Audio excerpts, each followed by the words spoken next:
ሰላም አለይኩም ወራህመቱላሂ ወበረካቱ። ውድና የተከበራችሁ የቀመር ቤተሰብ እንዴት ናችሁ? ደህና ናችሁ ወይ? ሰላም ነው ወይ? ስራ፣ አፍያ፣ ጤንነት ሁሉ ሰላም፣ ሁሉ አማን ነው ወይ? ቡቱቱ ምን ይመስላል?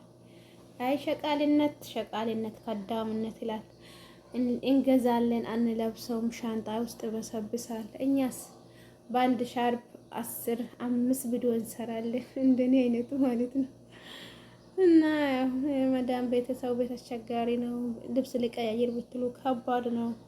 ቅናት ነገር አለ። እኛ ስንለብስ በቃ እንደምቃቸዋለን ማለት ነው። እና ምን እላችሁ ፈልጌ ነው። እንዴት ናችሁ ልወዶች? ደህና ናችሁ ወይ? ሰላም ናችሁ ወይ? ስራ እንዴት ነው? ስልክ ከሆነ በሽተኛ ነው። አንድ ሰዓት ራሱ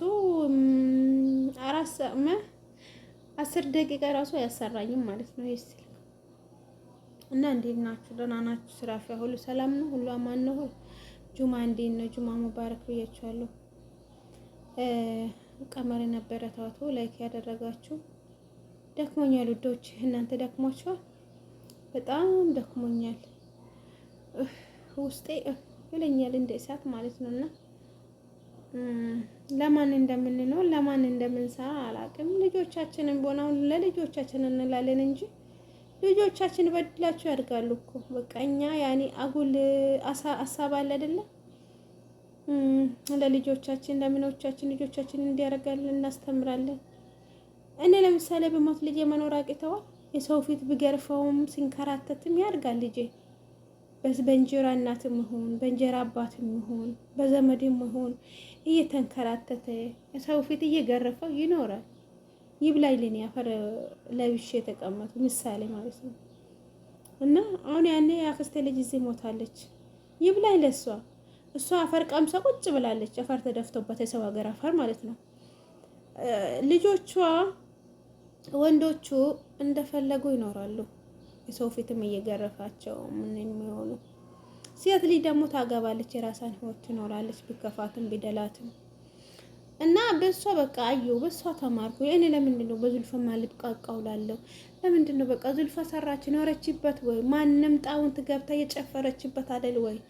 ድሮ እንደ ባለ ያያት ሰውዬ ዛሬ ባዳ ሆኖባት ልጆቿን ማይሰበስብ አይደል እንዴ? ነገ እኮ እኔም ብሞት እንደዚህ ነኝ ይላሉና ሞት በጣም እንትን ነውና ሞት አለብን። ያው ሞትን መርሳት የለብንም። ግን በቃ እህት አለችኝ ብላችሁ አትመኑ። ልጄን እህቴ ትይዘዋለች። ዘመድ አለኝ ብላችሁ ብሞትም ቤተሰብ አለኝ አትበሉ። ከስንት አንዱ ጥሩ ቤተሰብ ካለ ነው። በአሁን ሰዓት ቤተሰብም የለም።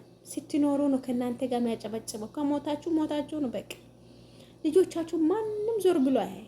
ማንም በቃ እስካላችሁ ድረስ ሀገር ገብታችሁ ያላችሁን ነገር ልጄ ይሄ ያንተ ነው ብሞትም ብኖርም በቃ ብላችሁ ለልጃችሁ ተስፋ መሆን ማለት ነውና ደከመኝ በቃ አሁን እንደ እሳት ይላ ብለኛል ውስጥ ድካም ይመስለኛል።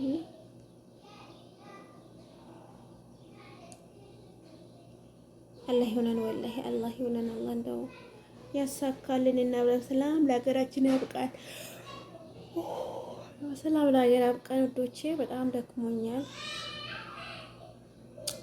በጣም ያስጠላል። ስደት ያስጠላል።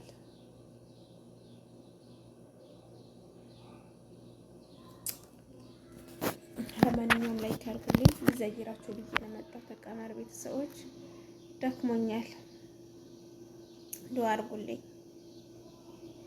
ወላሂ ድካም ብሎኛል። አላውቅም ለማን እንደምኖር ማለት ነው። ስልኩ ራሱ ወጥቶ ነበር እና ላይክ አድርጉኝ ውዶቼ፣ ሼር አድርጉት። ምናልባት አላ ለሀገራችን ካበቃ ከሰራን እላችኋለሁ።